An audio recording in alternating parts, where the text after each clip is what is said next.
Olá pessoal, tudo bem? Meu nome é Ingrid, eu sou trabalhadora do Grêmio Espírita Perseverança e Caridade no setor da evangelização infantil e hoje estamos aqui reunidos para dar continuidade ao nosso estudo do Evangelho segundo o Espiritismo. Hoje estamos encerrando o estudo do capítulo 14, vamos ler um texto das Instruções dos Espíritos, mas antes de iniciar o nosso estudo, como de costume, vamos fazer a nossa oração. Então, vamos fechar os olhos, buscando nos concentrar, respirando fundo. Elevando nosso pensamento a Deus, nosso Pai. Agradecemos por mais um dia, agradecemos por mais um domingo, mais uma oportunidade de estudo do Evangelho do Cristo, à luz do Espiritismo. Agradecemos, Pai, pelas bênçãos que o Senhor coloca em nossas vidas. Agradecemos pela oportunidade do estudo, do trabalho. Agradecemos especialmente no dia de hoje pelos nossos familiares. E rogamos nesse momento a presença do Mestre Jesus, dos trabalhadores da Seara do Cristo, para que o nosso estudo seja tranquilo e que tenhamos um bom domingo. Assim seja. Então, dando continuidade ao estudo do capítulo 14, honrai vosso pai e a vossa mãe. Antes de fazer a leitura de um dos textos, do Evangelho, eu gosto de sempre voltar ao início do capítulo para a gente fazer a leitura dos excertos do próprio Evangelho, que Kardec selecionou para servir de mote para todo o capítulo. Então, nesse capítulo tivemos uma passagem que foi retratada no Evangelho de Marcos, de Lucas e de Mateus, e temos também uma passagem do Velho Testamento hoje, uma passagem do livro de Êxodo, dos 10 mandamentos propriamente, Então, a passagem do Evangelho. Sabeis os mandamentos: não cometereis adultério, não matareis, não roubareis, não prestareis falso testemunho, não fareis agravo a ninguém, honrai a vosso pai e a vossa mãe, que é o nosso capítulo de estudo. E a passagem do livro de Êxodo: honrai a vosso pai e a vossa mãe, a fim de viverdes longo tempo na terra, que o Senhor vosso Deus vos dará. E o texto de hoje que nós vamos ler é um texto das Instruções dos Espíritos, um texto inclusive bastante longo, mas que traz um tema assim fundamental, primordial mesmo. Então, a ingratidão dos filhos e os laços de família. A ingratidão é um dos frutos mais diretos do egoísmo. Revolta sempre os corações honestos, mas a dos filhos para com os pais apresenta caráter ainda mais odioso. É em particular desse ponto de vista que vamos considerar, para lhes analisar as causas e os efeitos. Também nesse caso, como em todos os outros, o Espiritismo projeta a luz sobre um dos grandes problemas do coração humano. Quando deixa a terra, o espírito leva consigo as paixões ou as virtudes inerentes à sua natureza, e se aperfeiçoa no espaço, ou permanece estacionário, até que deseje receber a luz. Muitos, portanto, se vão cheios de ódio, violentos e de insaciados desejos de vingança. Alguns dentre eles, porém, mais adiantados do que os outros, é dado, entrevejam uma partícula da verdade, apreciam então as funestas consequências de suas paixões e são induzidos a tomar resoluções boas. Compreendem que, para chegarem a Deus, uma só é a senha, caridade. Ora, não há caridade sem esquecimento dos ultrajes e das injúrias, não há caridade sem perdão, nem com o coração tomado de ódio. Então, mediante inaudito esforço, conseguem tais espíritos observar os a quem eles odiaram na terra. Ao vê-los, porém, a animosidade se lhe desperta no íntimo, revoltam-se à ideia de perdoar, e ainda mais a de abdicarem de si mesmos. Sobretudo, a de amarem os que lhe destruíram, quiçá os haveres, a honra, a família. Entretanto, abalado fica o coração desses infelizes. Eles hesitam, vacilam, agitados por sentimentos contrários. Se predomina a boa resolução, oram a Deus, imploram aos bons espíritos que lhes deem forças no momento mais decisivo da prova. Por fim, após anos de meditações e preces, o espírito se aproveita de um corpo em preparo na família daquele a quem detestou, e pede aos espíritos incumbidos de transmitir às ordens superiores permissão para ir preencher na terra os destinos daquele corpo que acaba de formar-se. Qual será o seu procedimento na família acolhida? Dependerá da sua maior ou menor persistência nas boas resoluções que tomou.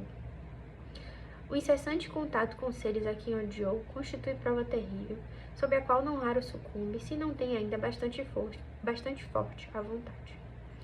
Assim, conforme prevaleça ou não a resolução boa, ele será o amigo ou inimigo daqueles entre os quais foi chamado a viver. É como se explicam esses ódios, essas repulsões instintivas que se notam da parte de certas crianças e que parecem injustificáveis.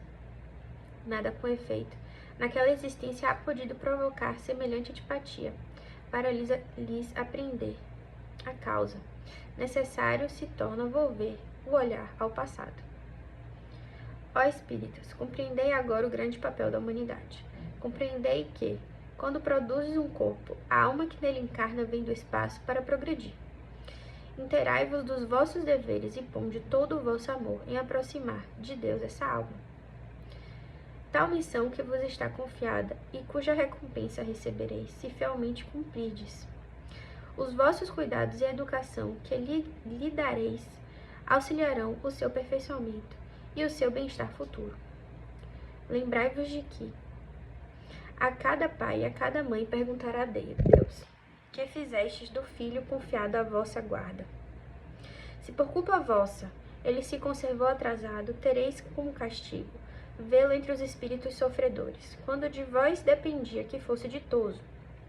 Então, vós mesmos, assediados de remorsos, pedireis vos seja concedido reparar a vossa falta. Solicitareis para vós e para ele outra encarnação em que o cerqueis de melhores cuidados e em que ele, cheio de reconhecimento, vos retribuirá com seu amor. Eu vou dar uma pausa aqui nessa parte do texto, levando em consideração a extensão do texto, para a gente ir captando, né, as ideias dele aos poucos. Então, esse texto ele é de Santo Agostinho, e ele inicia retratando um pouco de como acontece o desencarne, o processo de desencarne. E o fato de que quando nós chegamos no plano espiritual, chegamos com as mesmas vicissitudes, com as mesmas características boas e ruins. E isso faz com que muitas vezes o ódio que a gente nutriu em relação a determinadas pessoas permaneça. E esse ódio, né, ele só vai se dissipar através do fenômeno da reencarnação. É isso que ele retrata aqui pra gente. E aí ele traz, levando em consideração a importância da reencarnação, ele traz a reflexão a respeito do quão importante é nós acolhermos as pessoas com quem reencarnamos na nossa família, principalmente nessa relação de pai e de filho. Ele fala aqui: lembrai-vos de que a cada pai e a cada mãe perguntará a Deus: que fizeste do filho confiado à vossa guarda? Então, de fato, o pai e a mãe têm uma missão de verdadeiro guia na vida do filho, né? Existe uma verdadeira confiança, né, de Deus,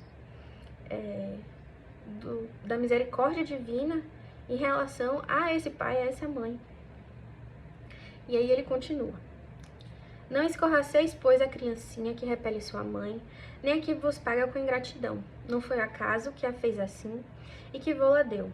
Em perfeita intuição do passado se revela, do qual podeis deduzir que um ou outro já odiou muito, ou foi muito ofendido, que um ou outro veio para perdoar ou para espiar.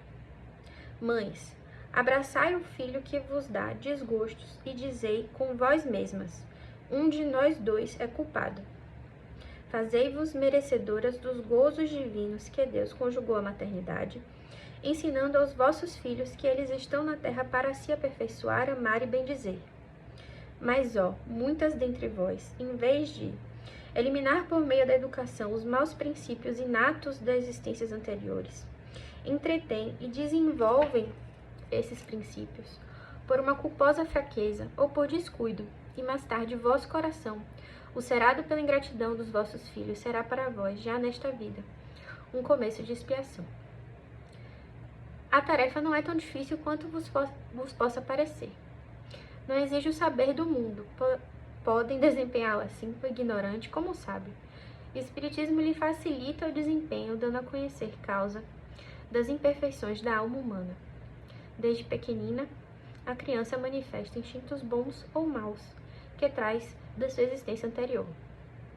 Ao estudá-los, devem os pais aplicar-se. Todos os males se originam do egoísmo e do orgulho. Espreitem, pois, os pais os menores indícios reveladores do germe de tais vícios e cuidem de combatê-los sem esperar que lancem raízes profundas. Essa parte é muito interessante, né? Espreitem, pois, os pais os menores indícios reveladores do germe de tais vícios e cuidem de combatê-los sem esperar que lancem raízes profundas. Quando a gente tem essa percepção, né, de que somos espíritos imortais, que já passamos por diversas existências, e que temos as nossas vicissitudes, nós temos as nossas imperfeições, estamos aqui para combatê-las e para evoluirmos, logicamente que as crianças vêm acompanhadas dessas vicissitudes das encarnações anteriores, né? Então aquela visão que muitas vezes a gente tem da criança pura,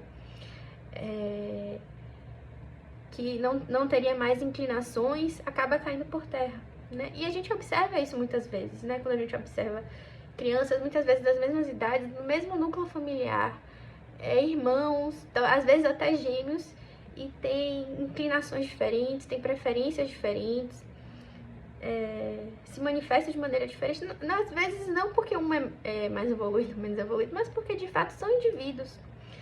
E essa individualidade deles acaba se expressando invariavelmente.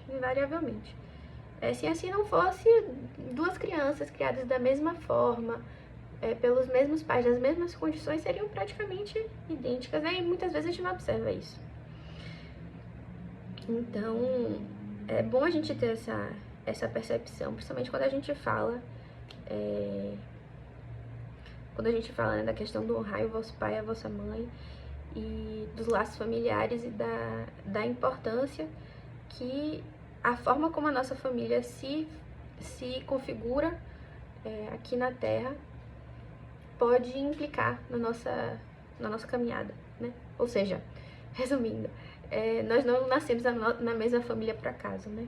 Muitas vezes por afinidades e muitas vezes por necessidade mesmo. Façam como o bom jardineiro, ele continua, que corta os rebentos defeituosos à medida que os vê apontar na árvore. Se deixar se desenvolvam o egoísmo e o orgulho, não se espantem de serem mais tarde pagos com ingratidão. Quando os pais hão feito tudo o que devem pelo adiantamento moral de seus filhos, se não alcançam êxito, não têm de que se inculpar a si mesmos e podem conservar tranquila consciência. A amargura muito natural que então lhes advém da improdutividade de seus esforços, Deus reserva grande e imensa consolação na certeza de que se trata apenas de um retardamento, que concedido lhe será concluir noutra existência a obra agora começada, e que um dia o filho ingrato os recompensará com seu amor. Deus não dá prova superior às forças daquele que a pede, só permite as que podem ser cumpridas. Se tal não sucede, não é que falte possibilidade, falta a vontade. Com efeito, quantos há que, em vez de resistirem aos maus pendores, se comprazem neles? A esses ficam reservados o pranto e os gemidos em existências posteriores. Admirai, no entanto, a bondade de Deus, que nunca fecha a porta ao arrependimento. Vem um dia em que, ao culpado cansado de sofrer, com orgulho afinal abatido, Deus abre os braços para receber o filho pródigo, que se lhe lança aos pés. As provas rudes, ouve-me bem, são quase sempre indício de um fim de sofrimento e de um aperfeiçoamento do espírito, quando aceitas com o pensamento em Deus. Essa parte também é muito importante. As provas rudes, ouve-me bem, são quase sempre indício de um fim de sofrimento e de um aperfeiçoamento do espírito, quando aceitas com o pensamento em Deus. Em um momento supremo, no qual, sobretudo, cumpre ao espírito não falir murmurando, se não quiser perder o fruto de tais provas e ter de recomeçar. Em vez de vos queixardes, agradecei a Deus o ensejo que vos proporciona de vencerdes a fim de vos deferir o prêmio da vitória. Então, saindo do turbilhão do mundo terrestre, quando entrardes no mundo dos espíritos, sereis aí aclamados como o soldado que sai triunfante da refrega. De todas as provas, as mais duras são as que afetam o coração. Um que suporta com coragem a miséria e as privações materiais sucumbe ao peso das amarguras domésticas, pungido da ingratidão dos seus. Ó, que pungente angústia é essa! É interessante isso. Né? Muitas vezes a gente pensa que a maior prova é aquela prova das privações, né? Das pessoas que passam pela miséria, pelas necessidades financeiras. E aí ele fala que, na verdade, não. As mais duras são as provas que afetam o coração, né? Que afetam as nossas relações com os nossos familiares, com os nossos amigos, as pessoas mais próximas. Interessante a gente pensar nessa perspectiva, né? Aí ele continua. Mas em tais circunstâncias, que mais pode eficazmente restabelecer a coragem moral do que o conhecimento das causas do mal e a certeza de que, se bem haja prolongados despedaçamentos da alma, não há desesperos eternos, porque não é possível, seja da vontade de Deus, que a sua criatura sofra indefinidamente. Outra coisa que também é muito interessante que ele traz pra gente. Nenhum sofrimento é eterno. Pode parecer quando a gente está no meio do sofrimento, mas ele nos lembra que nenhum sofrimento é eterno.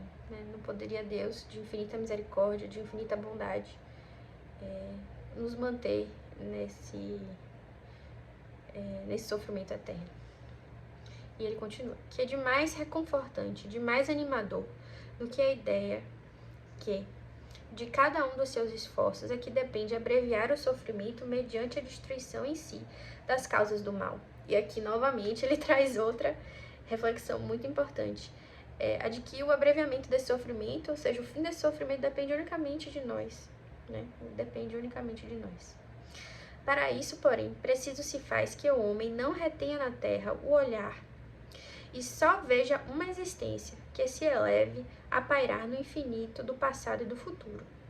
Então a justiça infinita de Deus se vos patenteia e esperais com paciência, porque explicável se vos torna o que na terra vos parecia verdadeiras monstruosidades. As feridas que aí se vos abrem, passais a considerá-las simples arranhaduras. Desse golpe de vista lançado sobre o conjunto, os laços de família se vos apresentam sob seu aspecto real. Já não vedes a ligar-lhes os membros apenas os frágeis laços da matéria, ou seja, os frágeis laços sanguíneos. Vede, sim, os laços duradouros do espírito, que se perpetuam e se consolidam com o depurarem-se em vez de se quebrarem por efeito da reencarnação. Já não vedes a ligar-lhes os membros apenas os frágeis laços da matéria, vede sim os laços duradouros do espírito, que se perpetuam e se consolidam com o depurarem-se em vez de quebrarem por efeito da reencarnação. Formam famílias os espíritos que a analogia dos gostos, a identidade do progresso moral e a afeição induzem a reunir-se. Esses mesmos espíritos, em suas migrações terrenas, se buscam para se agruparem, como fazem no espaço, originando-se daí as famílias unidas e homogêneas. Se nas suas peregrinações acontece ficarem temporariamente separados, mais tarde tornam a encontrar-se, venturosos pelos vossos progressos que realizaram, pelos novos progressos que realizaram. Mas como não lhes cumpre trabalhar apenas para si, permite Deus que espíritos menos adiantados encarnem entre eles, a fim de receberem conselhos e bons exemplos, a bem do seu progresso. Esses espíritos se tornam, por vezes, causa de perturbação no meio daqueles outros, o que constitui para estes a prova e a tarefa a desempenhar.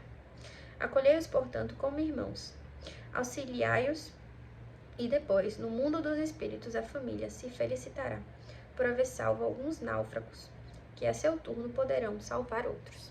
Santo Agostinho, Paris, 1862. Bom, então, um texto bastante longo, mas assim, que traz reflexões muito importantes e bastante profundas, né? Ele nos convida o tempo inteiro a olhar essas relações familiares que às vezes são muito dificultosas, de fato com olhares da eternidade, né? Levando em consideração que nós somos espíritos imortais, que essa é uma das nossas várias existências, e que estamos aqui com o objetivo de evoluir e de levar conosco também os nossos companheiros de encarnação. É interessante também que ele, no finalzinho, fala assim: para isso, porém, preciso se faz que o homem não retenha na terra o olhar e só veja uma existência que se eleve a pairar no infinito do passado e do futuro. Né? Ou seja, resumindo bem, a ideia central dessa passagem. Bom,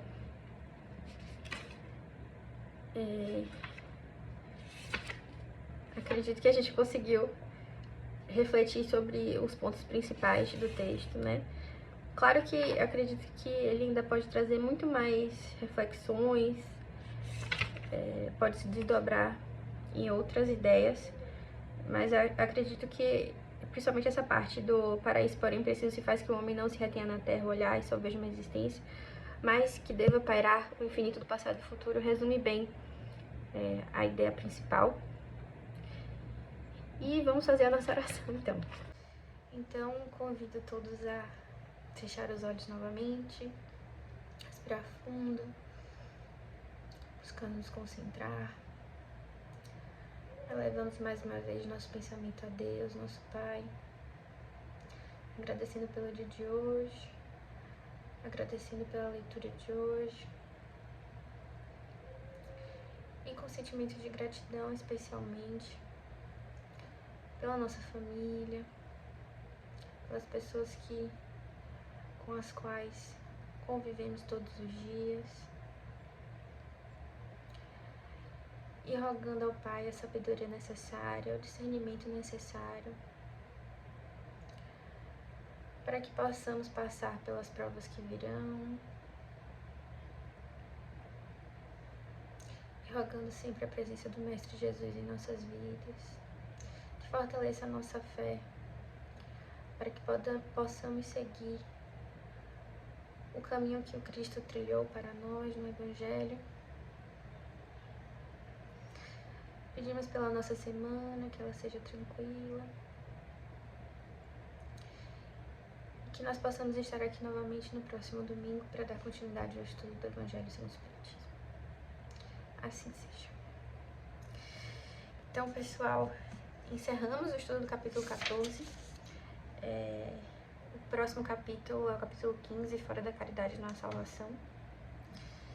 Também fundamental. E é isso. Bom domingo a todos e até a próxima.